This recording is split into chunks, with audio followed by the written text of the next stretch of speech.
56वी पिढी होती राजा दशरथाची आणि 56व्या पिढीचा पोरगा होता राम. 56वी पिढी राम, 56वी म्हणजे दशरथ 55वी पिढी रामाची 55वी पिढी होती. आणि रावण सीता पळवायला आला तेव्हा रावणाची 4थी पिढी होती.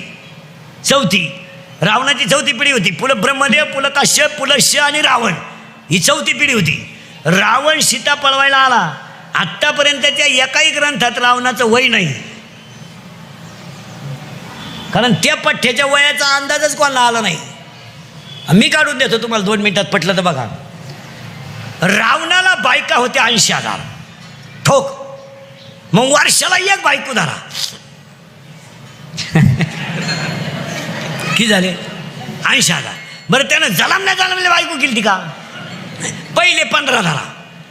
मग सीता पळवायला रावण आला तेव्हा रावणाचं वय होतं 95,000 वर्ष. तेव्हा सीता होती 18 वर्षाची. आणि मग सरकारनं हीच नियम वाचला आणि पुरीचं वय 18 केलं. त्यांनी काही पारायणं नाही केली कुठं.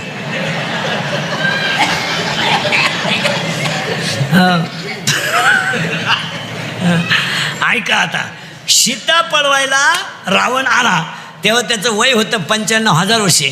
पण सीता धनुष्य उचलायला राम आला तेव्हा रामाचं वय होतं 25 वर्ष. आणि राम होता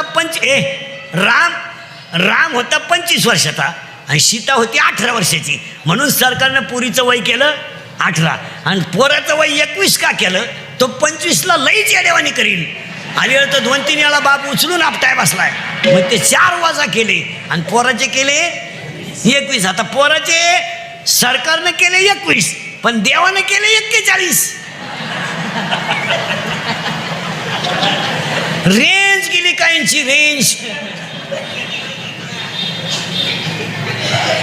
काहींचा डिस्प्लेच गेला, चित्रच दिसलं.